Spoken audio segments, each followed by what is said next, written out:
Hello viewers, welcome to my channel Easy 60. இன்னைக்கு Tamil Nadu syllabus standard 12ஓட chapter 7 exercise number 7.2ல question number 3 பார்க்கலாம். Point on the curve கண்டுபிடிக்க சொல்லியிருக்காங்க. ஒரு கர்வ் ஈக்குவேஷன் கொடுத்துருக்காங்க. அதுக்கப்புறமா இதோட நார்மல் தான் பேரலாக இருக்குது ஒரு லைனுக்கு அப்படின்னு சொல்லி ஒரு லைன் ஈக்குவேஷனும் கொடுத்துருக்காங்க.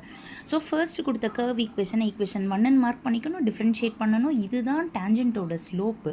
ஆனால் அவங்க என்ன சொல்லியிருக்காங்கன்னா ஸ்லோப் ஆஃப் நார்மல், ஏன்னா அது வந்து நார்மலாக இருக்கும்னு சொல்லியிருக்காங்க. அப்போ ஸ்லோப் ஆஃப் நார்மல் வேணும்னா -1 that is minus of reciprocal. So -1 tangent ஸ்லோப்பை சப்ஸ்டியூட் பண்ணுறோம்னா கிடைச்சது தான் நம்மளுக்கு m1. அடுத்தது லைன் ஈக்குவேஷனை செகண்ட் ஈக்குவேஷனாக எடுத்துக்கிட்டு அதை வந்துட்டு நீங்கள் டிஃப்ரென்ஷியேட் பண்ணிங்கன்னா கிடைக்கிறது m2. இப்போது பேரலல்னு சொல்லியிருக்காங்க. அப்போது வந்துட்டு நார்மலோட slope that is equal to m2 அப்படின்னு போட்டுட்டிங்கன்னா உங்களுக்கு எக்ஸ் வேல்யூ கிடச்சிரும். எக்ஸுக்கு உங்களுக்கு 2 வேல்யூஸ் கிடைக்குது.